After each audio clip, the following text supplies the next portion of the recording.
पितरः सन्तु गोवृषाः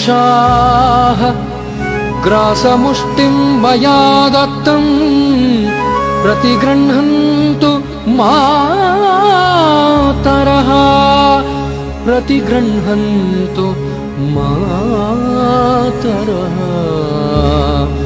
प्रतिगृह्णन्तु मातरः। వందే గోమాతరం. చరిత్ర కందని కాలం నుండి భారతదేశంలో గోవు ఆరాధింపబడుతూ ఆర్థిక ఆరోగ్య వ్యవస్థకు తోడ్పడుతూ వస్తున్నది. వేదాలు, పురాణాలు, శాస్త్రాలు గోమాత యొక్క ప్రాశస్త్యాన్ని వేనోళ్లా పొగిడాయి. ఎన్నో కథలు, గాథలు ఆవు చుట్టూ నిర్మితమైనాయి.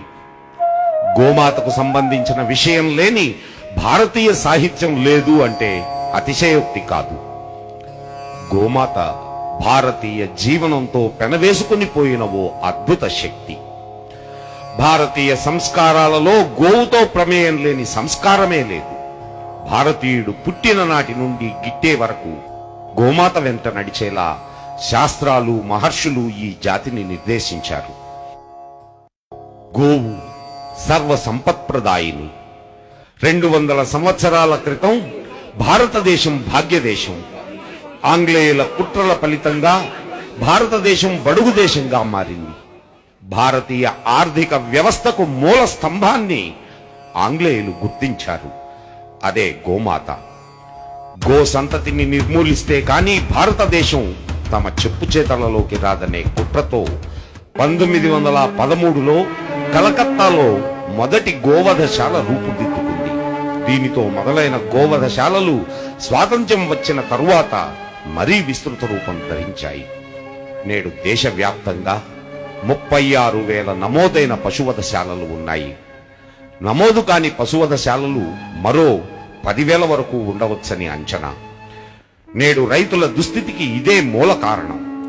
కొన్ని గోవులతో ₹1 ఖర్చు లేకుండా, రసాయనిక ఎరువులు, పురుగు మందుల వాడకం లేకుండా అత్యధిక పంటను పండించిన రైతు వ్యవసాయ ఖర్చులు అధికమై, దిగుబడి శూన్యమై ఒక విషవలయంలో చిక్కుకుని దేశ ఆర్థిక వ్యవస్థకు మూల స్తంభమైన వ్యవసాయాన్ని, భూమిని విషతుల్యం చేసుకున్నాడు. పచ్చదనంతో కళకళలాడే మన పల్లెలు కళతప్పి జీవోత్సవాలుగా మిగిలాయి. దేశానికి అన్నం పెట్టే అన్నదాతలు, రైతన్నలు ఆత్మహత్యలు చేసుకునే పరిస్థితికి గ్రామాలు దిగజారాయి. దీనికి మూల కారణం గో ఆధారిత వ్యవసాయాన్ని మనం విడవడం. గోవులు వధ్యశాలకు వెళుతుంటే రైతులు ఉరితాళ్ల వైపు పయనిస్తున్నారు.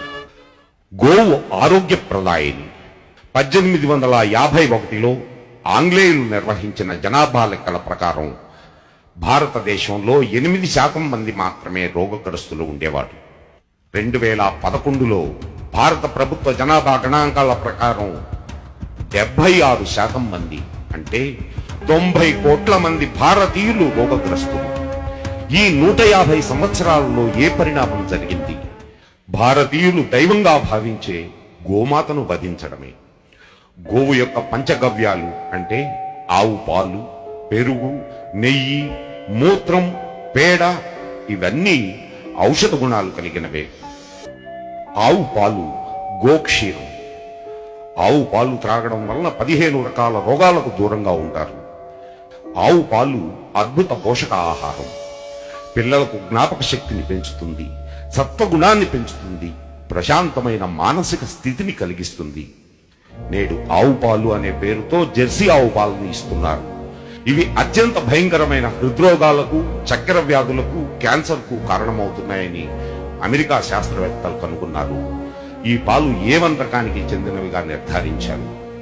ప్రపంచం మొత్తం మీద ఒకే ఒక్క జాతి A2 అంటే ఆరోగ్యాన్నిచ్చే పాల ఉత్పత్తులను ఇస్తుంది. అదే భారతీయ గోమాత. ఆవు పెరుగు, గోదధి. ఆవు పెరుగు తీసుకోవడం వలన 10 రకాల వ్యాధులకు దూరంగా ఉంటారు. పెరుగును మజ్జిగ్గా చేసి తీసుకుంటే 11 వ్యాధులు నివారించబడతాయి. త్రిదోషాలు అంటే వాత, పిత్త, కఫాలు అదుపులో ఉంటాయి. జీర్ణక్రియ అద్భుతంగా పనిచేస్తుంది. అజీర్ణం అనేది దరిదాపులకు కూడా రాదు.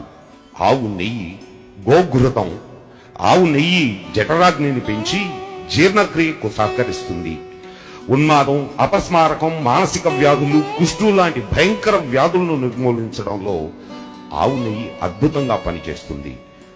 ఇక ఆవు మూత్రం, గోమూత్రం.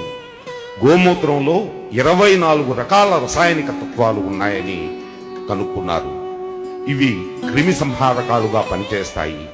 గోమూత్రాన్ని సేవించే వారు 86 రోగాలకు దూరంగా ఉంటారని ఆయుర్వేదం చెబుతుంది. మూత్రపిండాల వ్యాధులు, కుష్టు, బొల్లి, చర్మ వ్యాధులు, పాండురోగం, క్యాన్సర్, పచ్చకామెర్లు, ఉదర శ్వాస రోగాలలో గోమూత్రం అద్భుతంగా పనిచేస్తుంది. గోమయం, ఆవు పేడ. గోమయాన్ని లేపనంగా వాడితే నేత్ర రోగాలు, ముఖ రోగాలు, వాత రోగాలు నయమవుతాయి. గోమయ భస్మంతో చేసిన పళ్లపుడి దంత రోగాలను అరికడుతుంది. గోమయే వసతే లక్ష్మి అంటారు. గోమయంలో లక్ష్మి నివసిస్తుంది అంటారు. రైతుకు ₹1 ఖర్చు లేకుండా అద్భుతమైన ఎరువును ఇచ్చి తద్వారా అధిక దిగుబడినిస్తుంది. గోమూత్రంతో పురుగు మందులు తయారు చేయవచ్చు. గోవు ద్వారా విషరహిత పర్యావరణాన్ని, విషరహిత ఆహారాన్ని పొందవచ్చు. చాలా కొద్ది ఖర్చుతో మనం మన ఇంట్లో ఓ చిన్న గోబర్ గ్యాస్ ప్లాంట్ ఏర్పాటు చేసుకోవచ్చు. వంటకు వంట గ్యాస్ లభిస్తుంది, ఇంట్లో కరెంటు లభిస్తుంది, మన బండికి పెట్రోల్ బదులు గ్యాస్ లభిస్తుంది. ఈ ప్రక్రియ వలన కొన్ని లక్షల కోట్ల విదేశీ మారక ద్రవ్యం మన దేశానికి ఆదాయం అవుతుంది. అమెరికాలో 15 మెగావాట్ల గోబర్ గ్యాస్ ప్లాంట్ ఏర్పాటు చేసుకున్నారు. బ్రెజిల్ వారు మన భారతీయ గోసంతతిని దిగుమతి చేసుకుని బ్రీడింగ్ చేసి అమెరికా మొదలైన యూరప్ దేశాలకు ఎగుమతి చేస్తున్నారు. వాటి పాల ఉత్పత్తుల్ని వారి ఆరోగ్యం కోసం వినియోగించుకుంటున్నారు. మనం మనదైన గోవును చంపుకుంటున్నాం. గృహప్రవేశం చేసేటప్పుడు ముందుగా గోవు గృహప్రవేశం చేస్తుంది. యజ్ఞయాగాదులు చేయాలి అంటే పంచగవ్యాలు తప్పనిసరి. యజ్ఞయాగాదుల ద్వారా వాతావరణ కాలుష్యాన్ని నివారించవచ్చు. సకాలంలో వర్షాలు కురవాలి అంటే ప్రస్తుత పరిస్థితుల్లో ఇదొక్కటే మార్గం.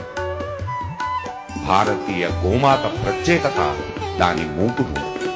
ఈ మూపుర భాగంలో సూర్యకేతు నాడి ఉంటుంది. ఇది సూర్యుని నుండి శక్తిని గ్రహించి అది ఇచ్చే పాలతో పాటు మనకు ఇస్తుంది. అందుకే ఆవు పాలు పసుపు రంగులో ఉంటాయి. ఆవు పాలు బంగారం అయితే గేదె పాలు వెండి. సూర్యశక్తిని కలిగిన ఆవు పాలు తుష్టి, పుష్టి, ఆరోగ్యాలను మనకు ప్రసాదిస్తాయి. జాతీయ జంతువుగా పరిగణించాల్సిన గోమాత తన దేశంలో తన వారి చేతనే నరకబడుతూ ఉంది. కల్పవృక్షాన్ని కట్టెలకు కొట్టినట్లు కామధేనువును మాంసానికి నరకడం మన తెలివి తక్కువకు నిదర్శనం. స్వాతంత్ర్యానికి ముందు గాంధీ గారు గో సంరక్షణ గురించి ఆవేదన చెందారు. మీకు స్వాతంత్ర్యం కావాలా, గోవును వధించకుండా ఉండాలా అంటే నేను గోవును వధించకుండా ఉండడానికే సమ్మతిస్తాను. కావాలంటే నన్ను చంపండి, గోవును వదిలివేయండి అని గాంధీజీ ఆక్రోశించారు. కానీ స్వాతంత్ర్యానంతరం ఏర్పడిన ప్రభుత్వాలు ఏమీ గోవధ నిషేధానికి ప్రయత్నాలు చేయలేదు. మొదటి సిపాయిల తిరుగుబాటు గోహత్య ప్రేరణతో మంగల్ పాండే అనే 18 ఏళ్ల బాలుడితో మొదలైంది. మంగల్ పాండే కాల్చివేతతో మొదలైన ఈ ఉద్యమం 6,40,000 గ్రామాలలో గోశాలల ఏర్పాటుకు నాంది పలికింది. హిందువులు, ముస్లింలు అనే తేడా లేకుండా ఈ మహత్తర ఉద్యమంలో భారతీయులందరూ ఒక్కటైనారు. గోవులు సమృద్ధిగా ఉన్నప్పుడు భారతదేశ అభ్యుత్థానం, గోహననం జరుగుతున్నప్పుడు భారతదేశ పతనాలను మనం గమనించవచ్చు. మరలా భారతదేశ పునరుత్థానం జరగాలి అంటే, ఆరోగ్య భారతదేశ ఆవిర్భావం జరగాలి అంటే గోవధ నిషేధం, గో సంరక్షణ, గోవంశ అభివృద్ధి ఒక్కటే మార్గం. ప్రభుత్వాలు ఎప్పుడు జోక్యం చేసుకుంటాయి అంటే ప్రజల నుండి ప్రతిఘటన వచ్చినప్పుడే. ప్రజలు జాగృతం కావాలి. గో సంరక్షణకు ఒక ప్రణాళికాబద్ధమైన కార్యాచరణ రూపొందాలి. హిందూ ధర్మ పరిరక్షకులు,